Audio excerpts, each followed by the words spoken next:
Capítulo 1, estamos en ese texto. Vamos a leer los versos 14 al 18, que es lo que nosotros estamos haciendo un énfasis.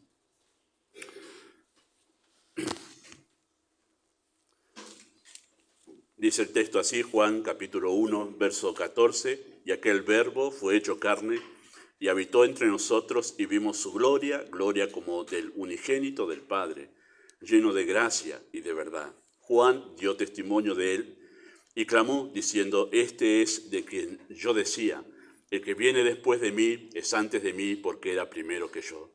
Porque de su plenitud tomamos todos y gracia sobre gracia, pues la ley por medio de Moisés fue dada, pero la gracia y la verdad vinieron por medio de Jesucristo. A Dios nadie le vio jamás, el unigénito Hijo que está en el seno del Padre, Él le ha dado a conocer. Oramos. Amado Padre, damos muchas gracias en esta tarde por poder tener memoria, hacer memoria de aquel evento tan singular en la historia universal, incomprensible para nuestra mente, pero creemos que así ha sido, que es verdad, tu palabra lo enseña así. Por eso, Padre, deseamos nosotros que tú nos ayudes a crecer en el entendimiento de lo que esta verdad representa, de lo que significa. Y pedimos, Padre, que tú hables en esta tarde mucho más allá de lo que hemos de decir. Permítenos conocer tu gracia de una manera particular. Úsala no solo para salvar, sino para estimular el corazón de nosotros los creyentes para que podamos tener una mayor devoción hacia Cristo. Pedimos esto en el nombre de Jesús. Amén. Bueno, contar una historia, ¿sí? Relatar una historia, representa un gran desafío y requiere ciertas habilidades. No todos pueden contar una historia, no todos tienen esa habilidad natural para poder hacer que en la mente de las personas se empiece a dibujar un relato, ¿no? No todos tienen esa habilidad. Es un don, realmente. Hablamos de los dones naturales, ¿sí? Pero, definir un hecho histórico en pocas palabras, eso sí que exige una habilidad única. Poder resumir, por ejemplo, una década. Hay una expresión que se llama, que abarca el año 1930, 1942, por ahí, que se ha llamado la década infame. Alguien ha resumido esos 11, 12 años de la historia argentina en una sola expresión. O el gran despertar, y esa fue otra época, que fue sintetizada toda esa etapa de la iglesia en Norteamérica naciente con los que llegaron de Europa y colonizaron Estados Unidos. Hay una etapa que se llamó el Gran Despertar y abarcó varios años. Entonces alguien atapa, ¿cómo podemos definir a esta etapa de la historia de la iglesia? El Gran Despertar. Y cuando uno empieza a indagar a qué se refería esa etapa, dice, le quedó muy bien esa definición. Bueno, poder hallar esa pequeña oración, esas pocas palabras para poder definir una etapa histórica en la historia de la humanidad exige una habilidad única. No es tan sencillo, no es tan sencillo. Por eso, la síntesis que Juan hace del nacimiento de Cristo, encerrando en una breve pero profunda declaración toda la esencia y el significado de la Navidad, es admirable.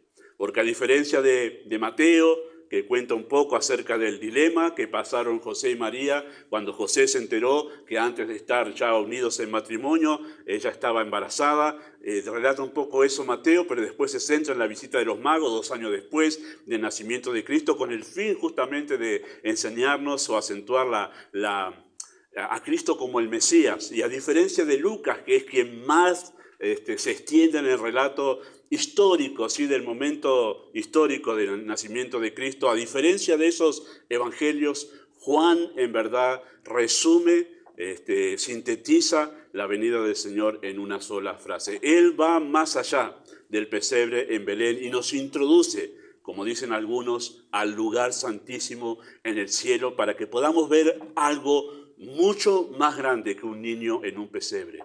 Juan quiere que veamos que el Verbo fue hecho carne. Verso 1, 14, y aquel Verbo fue hecho carne. En esa breve, con poquitas palabras, en esa breve oración, Juan resume todo el significado de la Navidad, toda la esencia de la Navidad. El Verbo fue hecho carne. Esta definición es el eje, ¿sí?, no solo de los primeros 18 versículos que son la introducción a toda la carta, sino es el eje de toda la carta. Todo el pensamiento de lo que Juan quiere desarrollar en su evangelio, en este evangelio de Juan, ¿sí?, todo el pensamiento se resume acá. Este es el eje. En torno a esta verdad empieza Juan a recoger las historias, los relatos acerca de Cristo. El Verbo fue hecho carne. Y a partir de esta definición, a partir de la definición que Juan hace del nacimiento de Cristo, de la Navidad, nosotros podemos observar tres verdades esenciales para nuestra fe, ¿sí? Y esto fue lo que empezamos a ver la semana pasada con la ayuda del Señor y nos quedó un punto para ver. La primera verdad que Juan enseña a raíz de esa definición es quién es el Verbo, habla de la identidad del Verbo, ¿sí? Es Dios hecho hombre. En segundo lugar, la segunda verdad que nos enseña a raíz de esa definición es que ¿qué es la encarnación? ¿Sí? Es el acto de humillación más grande en la historia universal. Esa es la segunda verdad que encontramos a la luz de esa definición, ¿no? El Verbo, el Eterno, el Creador de todas las cosas, fue hecho hombre. Y ese contraste significativo entre esas dos, en esa breve oración, es justamente el acento que Juan quiere hacer. Que nosotros entendamos que Él es el Verbo. Ha despojado al hecho histórico del nacimiento de Cristo de todos los demás detalles para que nos enfoquemos en esto. Él es el Verbo. Él es el creador de todas las cosas. Él es el que se autosustenta a sí mismo. No necesita de nadie. Él se hizo hombre. Ese es el énfasis que quiere hacer Juan en esa definición. Por eso quiere enseñarnos qué es la encarnación. Significó para el Dios eterno el acto de humillación más grande de la historia universal. Y la tercera verdad, que es la que vamos a considerar en esta tarde con la ayuda del Señor, que nos enseña esa definición acerca de la Navidad que hace Juan, es ¿para qué? ¿Para qué se encarnó el Verbo? ¿Para qué se encarnó el Verbo? Juan 1, 17. El verso 17 dice así de esta manera, pues la ley por medio de Moisés fue dada, pero la gracia y la verdad vinieron por medio de Jesucristo. Se encarnó, el Verbo se encarnó para dar a conocer una cosa, y es la gracia de Dios. La gracia de Dios. Otra traducción de ese verso, ¿sí?, que me gusta un poco más porque hace entender un poco más la idea de Juan, ¿sí?, en el original, lo expresa de esta manera el verso 17. Dice que la gracia y la verdad se hicieron realidad por medio de Cristo. Y eso se ajusta más en este sentido, porque Juan dice en el verso 14 que nosotros le vimos a Él.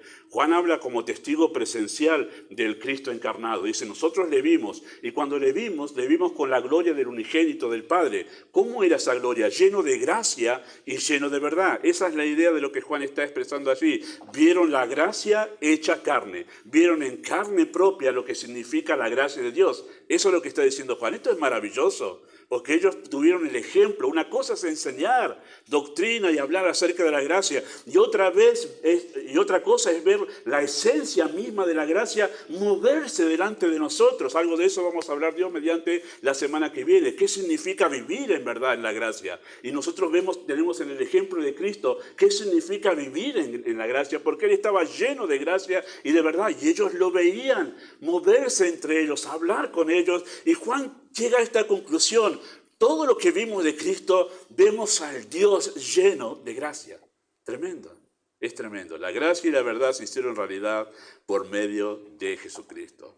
Así que la encarnación, queridos hermanos, le da a la gracia una dimensión de importancia singular. Porque ese es el acento de Juan, lo hemos mencionado la semana pasada en el mensaje pasado, cómo el texto, esos versículos que son el eje de toda esta introducción, se acentúa en la gracia, lleno de gracia y de verdad. La gracia vino por medio de Jesucristo, ¿sí? Hay un acento en la gracia. La encarnación le da a esta verdad, a esta doctrina, una dimensión de importancia singular. Pensemos en un momento por esto. Pensemos en un momento en este asunto. Para revelarnos su omnipotencia, ¿sí?, que Dios revela que Él es un Dios omnipotente, Dios creó el universo. Romanos capítulo 1 dice que nosotros entendemos, todo ser humano entiende en verdad, o debería entender, que hay un ser supremo que es omnipotente, que es divino, y lo entendemos por la creación. No hay otra manera de entender la creación de que hay un ser supremo que ha creado todas las cosas. Así que para revelar su omnipotencia, Dios creó el universo. Pero para revelar su santidad, Dios nos dio su ley por medio de Moisés. La ley que vamos a hacer un acento la semana que viene, si se nos lo permite, Dios dio la ley, en verdad, para que entendamos cuán santo es Él, para que entendamos su santidad. Para eso Dios dio la ley. Especificó en verdad lo que significa vivir en santidad, algo que el ser humano es para el ser humano inalcanzable, ¿no? Pero para revelarnos su gracia, Él tomó forma humana y habitó entre nosotros. Eso es maravilloso, porque Dios dijo, quiero que sepan lo que es la gracia. Y no hay otra manera de que entiendan qué es la gracia que yo tome forma humana y en persona yo venga a enseñar lo que es la gracia. La gracia, queridos hermanos, es un concepto tan ajeno a nuestra humanidad que Dios tiene que venir en persona a enseñarnos lo que significa la gracia.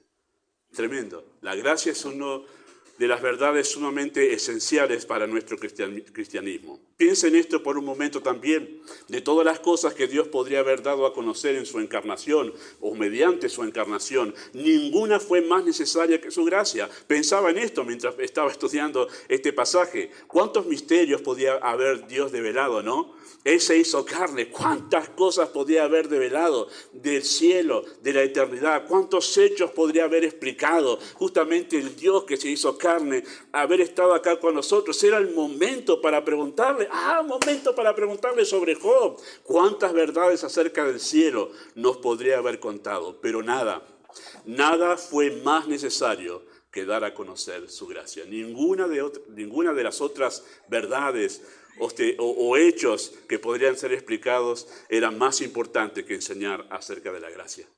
Eso acentúa Juan aquí.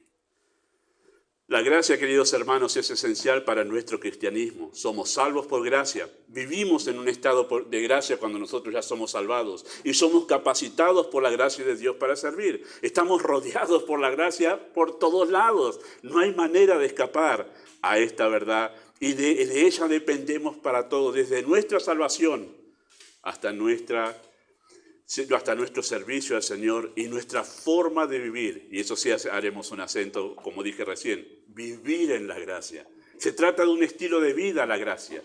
Así que no hay manera de escapar y de ver la importancia de esta verdad. Ahora, podemos decir sin equivocarnos que sin la gracia, queridos hermanos, sin la gracia no existiría el cristianismo. No existiría. Sin la gracia no existiría el cristianismo, porque sin gracia no podría haber personas salvas. Somos salvos por gracia, así que sin gracia no podría haber personas salvadas, no existiría el cristianismo sin la gracia de Dios, por lo cual esta verdad, por eso hay un acento tan particular de Juan aquí sobre la gracia, porque es esencial, es el punto de partida de todo el plan redentor. Vamos a llegar a la conclusión en esta tarde con la ayuda del Señor, que en realidad es el punto de partida de todo lo que existe y del plan redentor. El punto de partida es la gracia de Dios. Por eso es tan importante entender esta verdad. ¿Qué nos enseña la encarnación de Cristo acerca de la gracia de Dios? ¿Qué nos enseña la encarnación de Cristo acerca de la gracia de Dios? En primer lugar, mejor dicho, el único punto va a ser hoy, la semana que viene vamos a añadir algo más, pero nos enseña el significado de la gracia. ¿Qué respondería usted? Si alguien le pregunta, vos me decís que soy salvo por gracia, pero explícame la gracia. ¿Qué le diría a usted si alguien le pregunta y le hace este cuestionamiento? ¿Cómo me definís la gracia? ¿Cómo definís la gracia de Dios? Bueno, en 1.14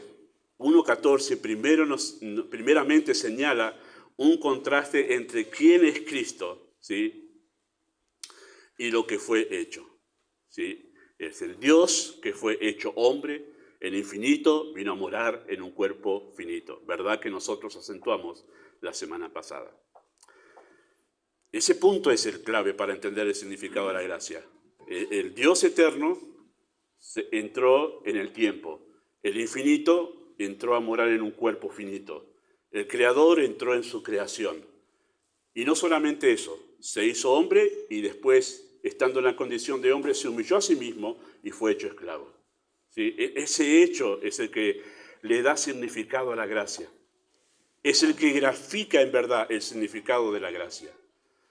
Hay una expresión que va más allá del milagroso acto de la encarnación en ese mismo texto del versículo 14 y deja al descubierto el corazón de Dios. Noten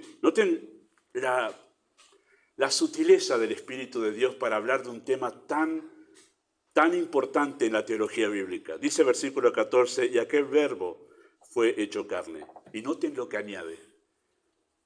Y habitó entre nosotros. Y eso es gracia. Eso es gracia. Habitó entre nosotros. Vivió nuestras experiencias, sufrió nuestros dolores, fue probado en todo según nuestra semejanza, fue puesto en situaciones semejantes a las nuestras y aún más. El texto en el original dice hizo tabernáculo con nosotros. La idea de tabernáculo es hacer una carpita donde uno ya se queda a morar ahí con la persona. Es más, si ustedes notan el Evangelio de Juan, cuando lo van leyendo, a la luz de esta verdad que estamos ahora señalando, van a ver que el Evangelio de Juan, a diferencia de Mateo, Marcos y Lucas, lo que acentúa a Juan es la relación íntima que tenía Cristo con las personas. Es más, él relata seguidamente en el capítulo, o en lo que sigue después de esta introducción, esa relación con los discípulos. Dice que en verdad los discípulos se acercaron y vieron que Mateo, por ejemplo, se encuentra con Mateo sentado en el banco de los tributos públicos. Dice que le dijo, sígueme, y dice que dejándolo todo le siguió. Y todo parece como muy mecánico, pero en Juan se nos relata ese encuentro con los discípulos, llamándolos a seguirle, y se nos dice que le dijeron, vení, moremos con él. Dice que se quedaron con él, trataron con él, vivieron con él, o mejor dicho, él moró con ellos, vivió con ellos, trató con ellos. En el Evangelio de Juan se acentúa la relación que Cristo tuvo con los discípulos. Y a diferencia, en verdad, de los demás evangelios, a partir del capítulo 13, lo que hace el Evangelio de Juan, o Juan el apóstol, lo que hace es acentuarnos esa relación íntima que tuvo Cristo con sus discípulos.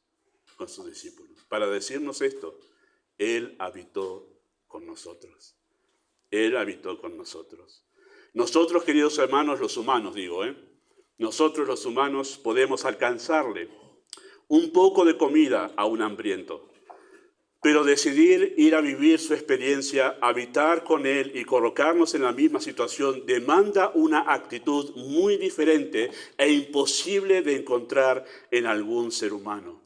Por eso se trata de una virtud que solo se halla en Dios. Que el Dios eterno, el que habita la eternidad, aquel que los cielos de los cielos no lo pueden contener, haya decidido venir a morar. Si ustedes deberían hacer esto, que ahora está tan al alcance, ver en los videos que hay hoy en día acerca del universo, dónde está nuestro planeta.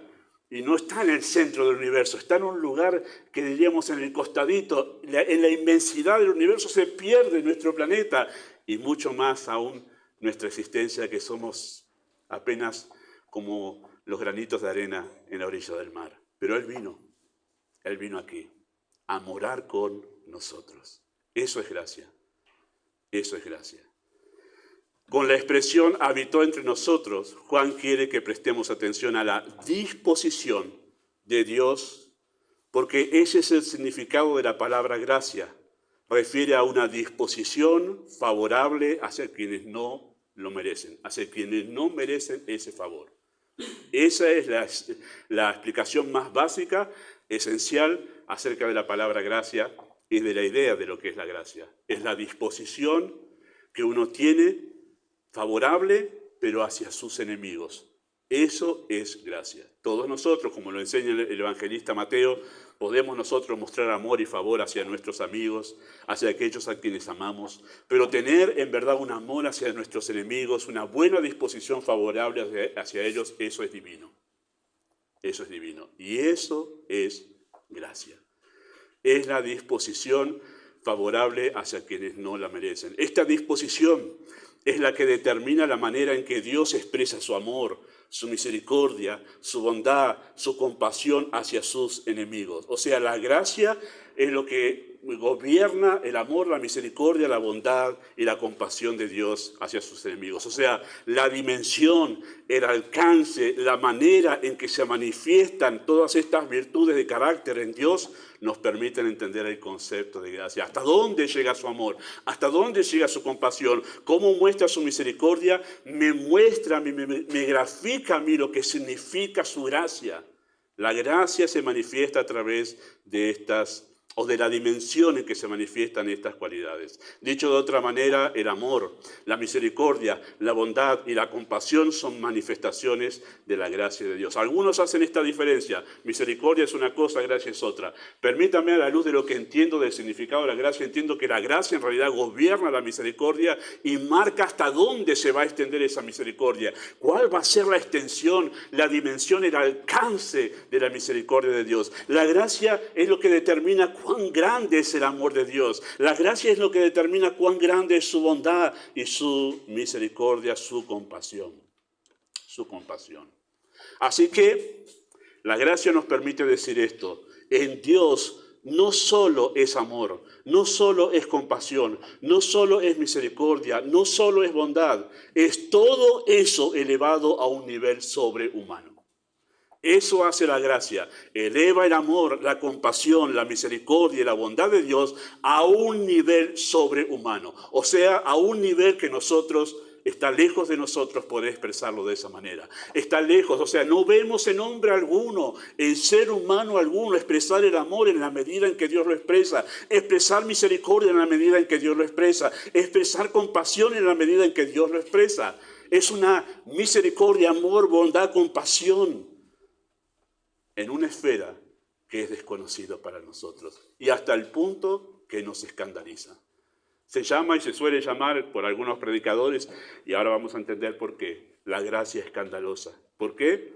Porque cuando nosotros vemos cómo Dios manifiesta su amor, su compasión y su misericordia, produce escándalo en algunos. Se escandalizan de que Dios tenga esa clase de amor y esa clase de misericordia. Por ejemplo, la gracia eleva el amor a un nivel de pureza santa. Eso hace la gracia. La gracia eleva el amor a un nivel de pureza santa, o sea, libre de motivaciones egoístas. Toda vez que Dios va a ejercer su amor, va a hacer ejercicio de su amor, vamos a tener en claro que en realidad Él no tiene motivaciones egoístas. Él no hace favor esperando que el otro le devuelva. No hace algo en realidad con segundas motivaciones. No hace bien con segundas motivaciones. ¿Qué ganaba Dios o qué ganaba Dios al encarnarse? Dios ganaba algo al encarnarse, al hacerse humano. Bueno, la encarnación fue completa humillación de principio a fin. Fue en cierta manera todo pérdida, hablando humanamente, la encarnación. Pues siendo rico se hizo pobre, al punto de no tener dónde dormir. Se despojó de su gloria externa y fue hecho poco menor que los ángeles. ¿Qué ganó Dios con la encarnación? Nada. Perdió, humanamente hablando, todo. Siendo rico, se hizo pobre. Eso es gracia.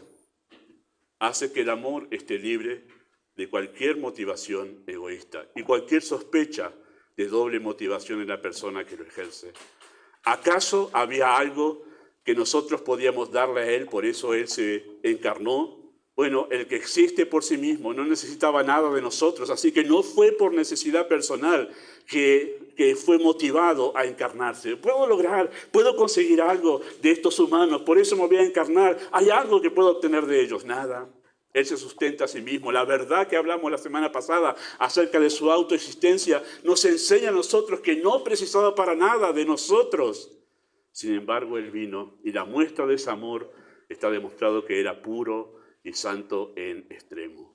Le hemos ofendido y rechazado en todas las formas posibles. Entonces, ¿por qué vino? Porque su gracia lo motiva a amar a sus enemigos de manera libre, voluntaria e incondicional.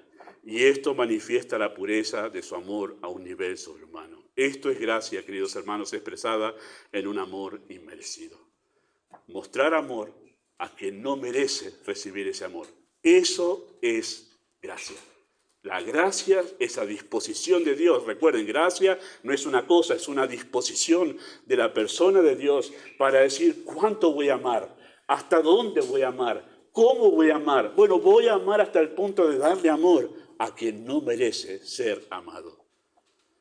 Llegar a entender, queridos hermanos, que ningún ser humano merece un solo gesto de bondad de parte de Dios es la puerta que nos permite comenzar a entrar en el universo de la gracia de Dios. ¿Sabe por qué nos cuesta entender la gracia? Porque todavía en nuestros corazones nosotros nos manejamos con la filosofía del merecimiento.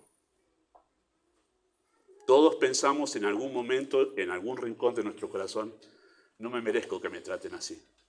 Todos pensamos en algún momento, en lo más íntimo de nuestro corazón, me lo merecía y no me lo dieron. Nosotros nos manejamos con la filosofía del merecimiento. El único digno, dice el apóstol Juan, cuando llega la majestad en las alturas y tiene esa visión de Apocalipsis y ve sentado en el trono a aquel Cordero, dice el único digno. No hay otro digno. El único digno de merecer la gloria y la honra. Pero nosotros nos manejamos con la filosofía del merecimiento y no podemos entender la gracia. Y en algún rincón de nuestro corazón decimos, ahora sí, ahora me lo merezco porque ya me puse en orden con la oración, con la lectura, ahora sí, Dios me tiene que dar alguna bendición. Pensamos que es así por merecimiento. Pero llegar a entender que ningún ser humano merece un solo gesto de bondad de Dios es la puerta que nos permite comenzar a entrar en el universo de la gracia de Dios. En segundo lugar, lo que nos enseña la encarnación acerca de la gracia es que la gracia eleva el perdón a un nivel que supera los prejuicios humanos. Eleva el perdón a un nivel que supera los prejuicios humanos. Él vino a lo suyo y los suyos no le recibieron, pero a todos los que le recibieron les dio potestad de ser hechos hijos de Dios.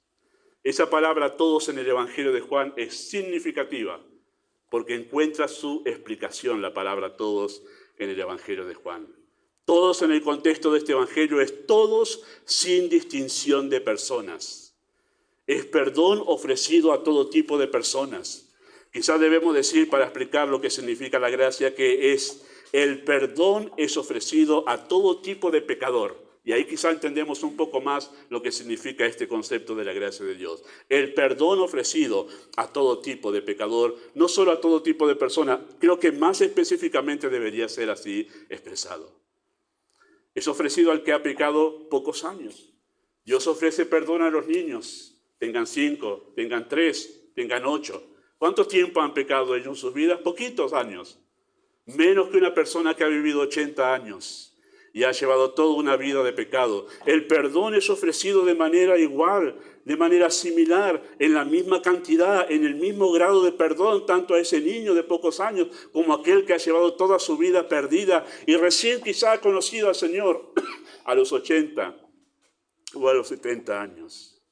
Ese perdón es ofrecido por su gracia, es ofrecido al que ha pecado sin llegar a ser grandes atrocidades en la sociedad, como el que ha cometido los más violentos crímenes de lesa humanidad. Y aquí llega la parte escandalosa de esta gracia, porque el mismo perdón que es ofrecido a cualquiera de nosotros que no hemos estado en la Segunda Guerra Mundial, por ejemplo, y un tal Hitler mató más de 6 millones de personas de una manera terrible y cruel. Y la gracia nos dice que para él también ha sido ofrecido. Él también ha sido ofrecido el perdón de Dios, de la gracia de Dios. No estamos diciendo que lo recibió porque no sabemos, pero sí que para él también estaba el ofrecimiento del perdón de Dios. Así como para aquel ser humano que no llegó a pecar en la manera en que este hombre pecó, y así puede entrar a la mente cualquier otro ser humano que ha hecho atrocidades en la sociedad. Ese perdón de la gracia, que viene de la gracia, es ofrecido a la mujer que ha criado sus hijos en un hogar respetable, como también a la que ha abortado por liberarse de una carga que le limitaba en su forma de vivir o para ser un poco más libre. El perdón es ofrecido tanto para una como para la otra, de la misma manera, en la misma dimensión, en el mismo grado es ofrecido el mismo perdón. La gracia lleva a Dios a estar dispuesto a perdonar todo tipo de pecado.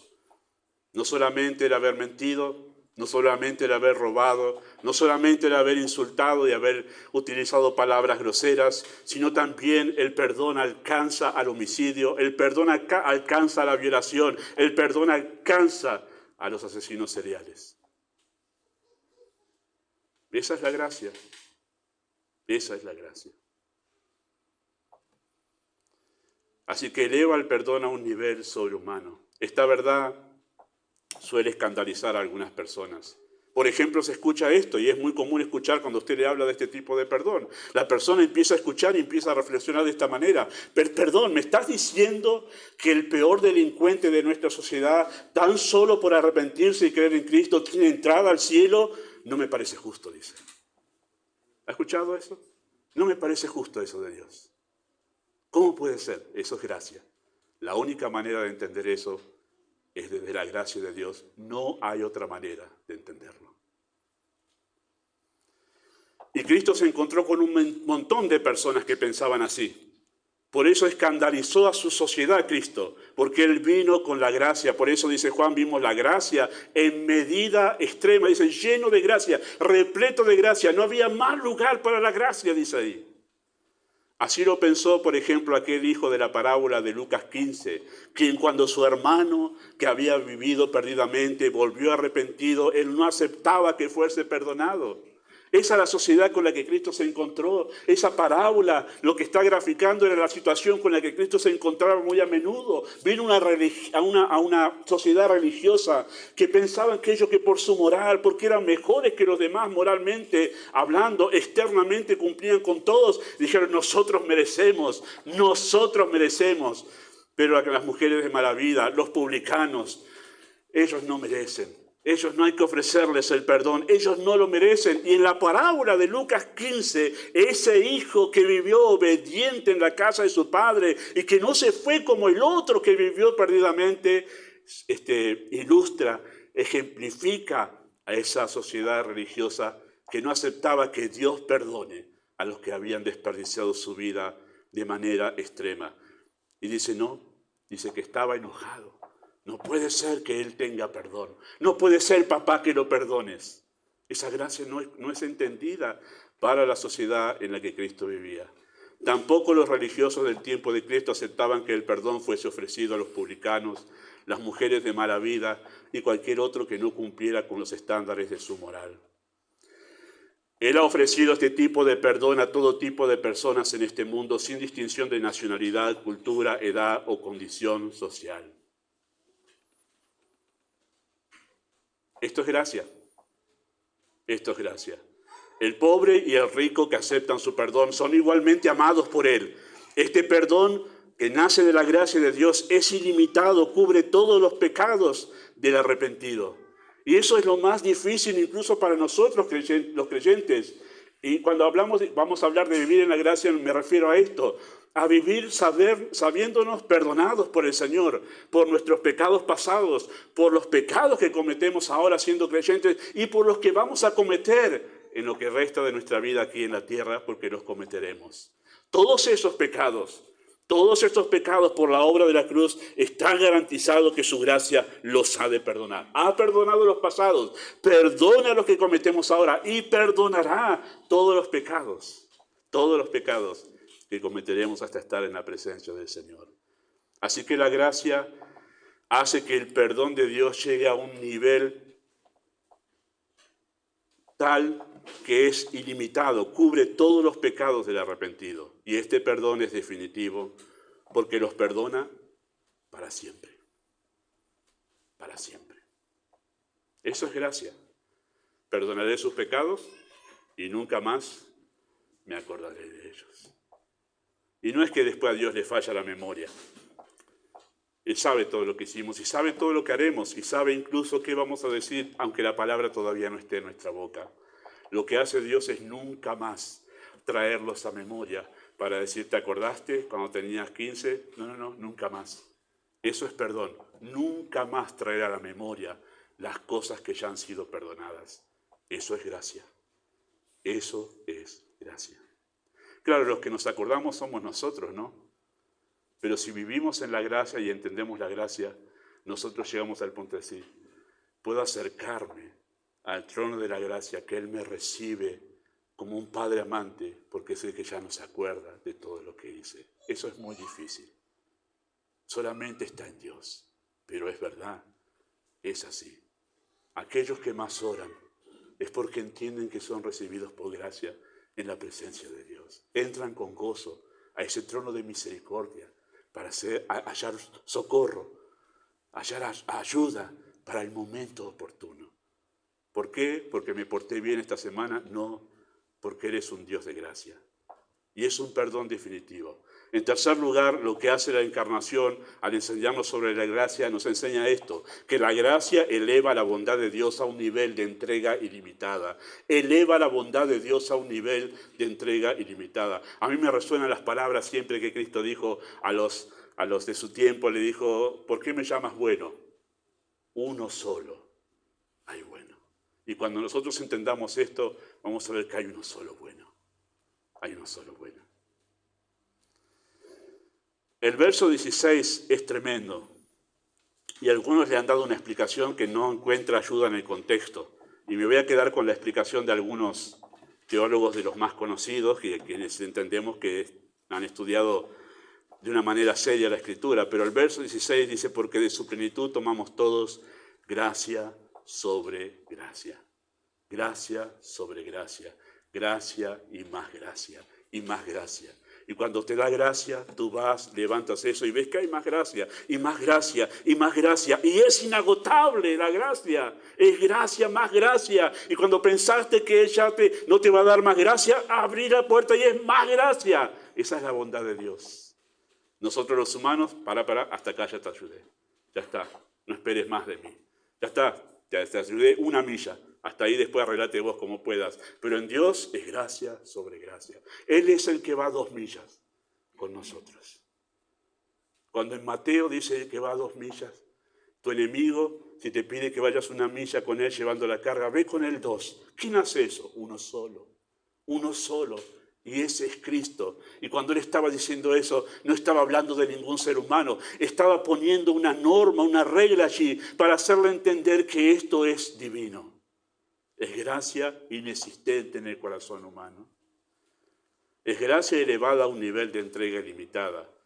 Él no solo vino a ofrecer el perdón completo, ilimitado y definitivo. También Él vino a ofrecer el derecho de ser hijos, de ser llamados hijos de Dios, tan solo por creer en Él. No solo nos perdona, sino nos dice, tienes el derecho ahora de ser llamado hijo de Dios. Y nosotros estamos tan acostumbrados a decirnos hijo de Dios, que no entendemos a veces lo que eso significa, qué hizo de nosotros, pecadores que le hemos rechazado y le hemos ofendido, le hemos dado la espalda, incluso siendo creyentes, damos testimonio de ese rechazo innato en nuestro corazón. Sin embargo, Él no solo nos perdonó y nos dijo, bueno, listo, ya está, me olvido, hasta luego. Dice, no te vayas, tú ahora tienes una posición. Tú ahora eres hijo mío. Elevó a sus enemigos a la posición más alta y de más alto privilegio, sentado juntamente con Cristo a la diestra de la majestad en las alturas, y nos ha hecho herederos juntamente con Cristo. Algunos dicen, queriendo expresar alguna cierta humildad, no, yo en el cielo voy a estar en el rincón, yo no voy a arrimarme ahí, porque yo en el rincón.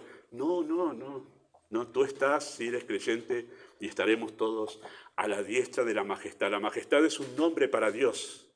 La majestad es Dios. A la diestra donde está Cristo, a la diestra, a la derecha de la majestad en las alturas, estamos con Él. Ahí estamos nosotros, una posición que ninguno de los ángeles en las alturas tiene, ninguno de ellos. Y ellos son superiores a nosotros, pero a nosotros, seres que desde el cielo se nos ven como langostas, sencillamente nos ha elevado a la posición de hijos, sentados en las alturas. Efesios comienza así, abriendo el telón del cielo y poniéndonos allá para entender cuántos privilegios tenemos por haber sido salvados. Y esto es gracia. No hicimos nada para merecer eso. No lo merecemos. Pero Él nos dio todo en Cristo. Dice que son no solo sentados con Cristo, sino que somos herederos con Cristo. ¿Qué va a heredar Cristo de su Padre? Todo. Va a heredar todo. Lo ha hecho heredero de todo. Y nosotros somos herederos con Cristo. hemos de heredar todo juntamente con Él. Eso es gracia, una bondad llevada a un nivel ilimitado. En Lucas 15, una vez más, me encanta tanto esa parábola, perdónenme que sea que vaya tanto a ese hecho. En Lucas 15 vemos a aquel hijo rebelde que arruinó su vida, desperdició todos los bienes que su padre le había dado, que incluso llegó hasta el punto que comía de la comida que le daban a los cerdos. Ese hijo volvió arrepentido y es recibido con amor y disposición al perdón por su padre. Incluso este hijo estaba tan arrepentido que él dice: Padre, no soy digno de ser llamado tu hijo, hazme como a uno de tus jornaleros. Y había dos tipos de trabajadores en ese tiempo en las casas de familia, así como este hombre rico. El que estaba siempre viviendo en la casa y el que era el trabajador del día, el que hacía changas, digamos nosotros, que iba solamente porque ese día había más trabajo y lo llamaban por ese día. Ese era el jornalero. Ni siquiera vivía en la casa, solo iba porque sobraba trabajo. Dice: hazme como uno de tus jornaleros, no tengo derecho, no merezco ni siquiera vivir en tu casa. Yo vengo acá para trabajar y me voy porque no soy digno de estar en esta casa. A ese hijo, el padre le dijo: no, querido hijo, de ninguna manera. Le puso el mejor vestido, la mejor ropa y un anillo en su mano, que era un símbolo de dignidad. Le concede el honor, le concede un honor del que claramente no era merecedor. Eso es bondad en un nivel celestial. Eso es bondad en un nivel celestial. Y esto es lo que Juan está queriendo decir con la expresión lleno de gracia y gracia sobre gracia. Hay en Dios una disposición hacia sus enemigos que excede todo entendimiento. Cristo citó una parábola para explicar la gracia, aquella de Mateo capítulo 20, ¿se acuerdan? El dueño de la viña, que había salido a contratar obreros durante todo el día y había contratado a algunos a la primera hora del día y les dijo: vengan y acuerdo con ustedes por un denario por este día. Y fue así durante varias horas, y al llegar a la última hora del día, que era la hora de trabajo, llamó a algunos más todavía para trabajar. Y cuando llegó a pagarle, le dio lo mismo a los que habían entrado a la primera hora del día, como también lo mismo a los que habían llegado y habían trabajado solamente una hora. ¿Y quiénes fueron los que se quejaron? Los que llegaron temprano. No, esto es injusto. Y el padre le dice: amigo, no te hago ningún agravio, nosotros convinimos en un denario, estoy siendo justo contigo, te doy lo que habíamos hablado. Pero yo soy bueno, y si yo quiero darle a este que trabajó una sola hora lo mismo que a ti, yo tengo el derecho de hacer con lo mío lo que yo quiero. Yo quiero ser bueno con él. ¿Por qué te quejas porque yo soy bueno? Eso es gracia. Y lo que estaba haciendo ese padre no era ser injusto, sino bueno, en una medida que el ser humano no entiende. No lo entiende. La gracia no obra conforme al merecimiento, sino conforme a la inmensa bondad de Dios, y por eso no entendemos nosotros a veces la salvación. Ninguna religión, queridos hermanos, ninguna religión en este mundo, ninguna secta habla de esto. En toda religión que ustedes quieran ver en este mundo, analizar cuál es su teología, su filosofía, siempre es que tú tienes que hacer algo para ganar el favor de Dios. Solamente en el cristianismo se habla de gracia. No tienes que hacer nada para ganar el favor de Dios. No tienes que servirle para ganar el favor de Dios. No tienes que adorarle para ganar el favor de Dios. No tienes que hacer nada para que Él te ame un poco más. Él ya te ha amado todo lo que Él puede amarte de manera completa, de manera absoluta, porque Él quiso. Y esa es la única razón. Yo quise hacerlo. Yo quise mostrar mi bondad. Y eso es lo que dice Romanos 9. Queriendo mostrar su bondad. Él quiso eso. Eligió un grupo de personas a quienes salvar porque Él quiso mostrar al universo entero cuán bueno es Él. Y me eligió a mí entre los elegidos, que soy como cualquiera de ustedes que no lo merece. Y me va a exhibir en el día de la eternidad, cuando presente su iglesia entre el universo de seres celestiales, para decir: miren lo que hice acá. ¿Lo ven? yo soy bueno, por eso hice esto en esta persona. La bondad de Dios, no la nuestra. Cuando estemos en la presencia de Cristo, decir, miren qué buena, no, miren qué bueno fui que hice esto de esta persona. Dios queriendo mostrar su bondad. Él se muestra favorable con el pecador, no porque el pecador lo merezca, sino porque Él es bueno. Él es inmensamente bueno. Así que esta verdad, queridos hermanos, es un llamado a los perdidos, es un llamado a ser salvos por gracia. Y cuando decimos que somos salvos por gracia, estamos diciendo que somos salvos porque Dios es bueno, inmensamente bueno, no nosotros. Esta es la gracia que quebranta corazones y los doblega en obediencia a Cristo. Cuando Juan hace el acento ahí, porque la ley por medio de Moisés vino, pero la gracia y la verdad vino por medio de Jesucristo, está haciendo este énfasis en el problema de que tenía la sociedad de Cristo para pensar que podían ser salvos por la ley. No. Vino la gracia para mostrarnos que no podemos ser salvos por la ley, sino por gracia, por la bondad de Dios. Así que esta verdad es un llamado de atención también a los creyentes, o es un llamado, mejor dicho, a los creyentes. Es un llamado a vivir en la gracia para evitar dos peligros. Podemos pensar que la gracia solo se aplica a la salvación y no a la vida cristiana, y lo cual puede llevarnos al legalismo, a una vida cristiana sin vida, sin pasión. Ese va a ser el acento de la semana que viene. ¿Sabe por qué los cristianos en cierto momento vivimos como si la vida cristiana fuese una pesadilla? Porque no estamos viviendo en la gracia. Porque no vivimos en la gracia. Porque nos pasa lo de Pablo, y ya me adelanto un poquito, en Romanos capítulo 7, donde él quería vivir su cristianismo en su fuerza. Y lo que terminaba era con un hombre afligido, terriblemente afligido por sus pecados. Pero cuando vivimos en la gracia, obedecer es placentero. Podemos pensar, si no, en otro sentido, que la gracia es una vía libre para vivir en pecado. Podemos volvernos libertinos, como algunos en la carta de Pedro hemos visto.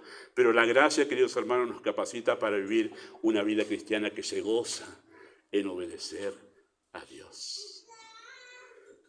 Pero no quiero desviarme del acento de lo que significa la gracia para terminar este mensaje. Es Dios siempre está dispuesto favorablemente hacia aquellos a quienes ha redimido y salvado. Siempre está dispuesto. Jamás un hijo de Dios puede encontrar el rostro de Dios dado vuelta. Jamás. La razón, vamos a verla en la próxima mesa del Señor. Nos ha revestido con la justicia de Cristo y siempre nos recibe como sus hijos. El Señor nos dé gracia para entender la gracia, porque en ella debemos vivir y solo en ella la vida cristiana tiene sentido. Amado Padre Celestial, reconocemos que nosotros en muchos aspectos no llegamos a comprender lo que significa esta disposición de tu corazón, de llevar el amor, la compasión y la misericordia a un extremo que nos resulta incluso a veces escandaloso.